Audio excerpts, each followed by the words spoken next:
Nothing gives police administrators a better case of the Hershey squirts than talking about use of force.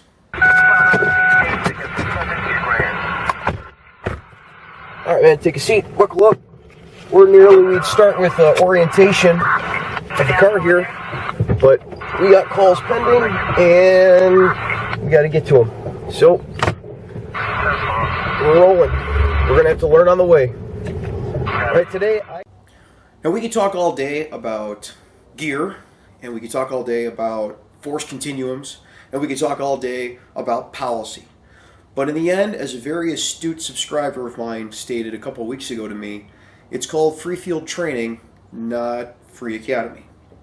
So what we're going to talk about today is not gear and not policy and not force continuums. We're going to talk about actual use of force as it applies to using it on the street. How to use force effectively. Now, for the purposes of our conversation, I'm assuming that we've gotten past the point where we're talking about giving people ultimatums like I've talked about in other videos. We've gotten past the arguments to get people to do what we want that I've talked about in other videos. We've gotten past suspect management and how we arrange people to keep from having to fight people. I have talked about all of that ad nauseum. Today we're going to talk about using force when we are forced to use force. When we use force on the street, we need to do it with speed, surprise, and violence of action. And there's a good reason that we need to do it with speed, surprise, and violence of action.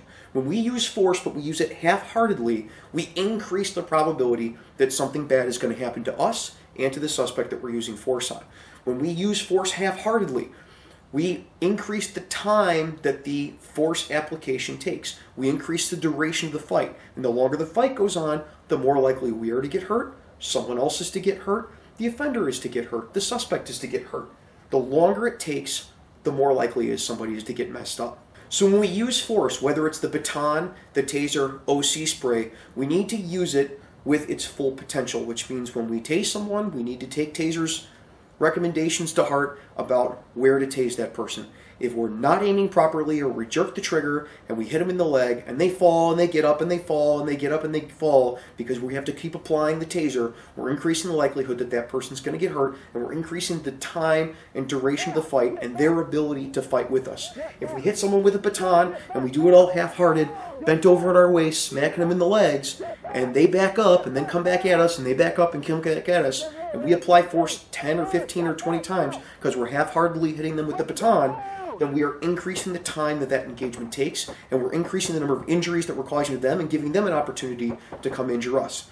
Take a look at it from the perspective of the camera that we all know is on us anytime we use force, and we have to be assuming is on us anytime we use force. Does it look better in the court of public opinion? Does it look better in civil court? And does it look better in criminal court for us if the video shows us striking someone with a baton who's an active aggressor one time with the baton and then falling to the ground and getting handcuffed, or hitting them once with the taser and then falling to the ground and getting handcuffed, or getting OC sprayed once in the face and falling on the ground and getting handcuffed, or us grabbing someone and slamming them once on the ground and then getting handcuffed? Or does it look better when we strike someone 10 or 15 times because we do it half-heartedly, or they get hit in the leg and fall down from the taser and then get back up and fall down from the taser and it becomes a big brawl, or someone gets pepper sprayed in the face and they get in their mouth instead of their eyes and then they're angry and spitting and throwing punches?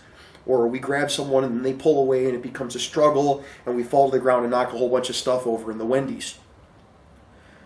Using speed, surprise, and violence of action, using our force applications properly, and making it so that people don't know the force is coming and what direction it's coming from is going to keep us safe, it's going to lower our liability, and it's going to lower the probability that other people get injured.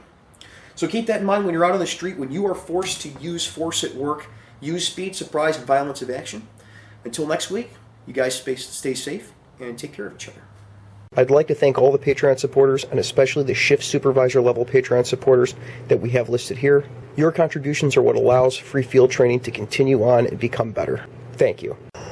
Well, if you like that video, go ahead and subscribe, because there's a whole lot more to come. As soon as I finish up these calls, go 10-8.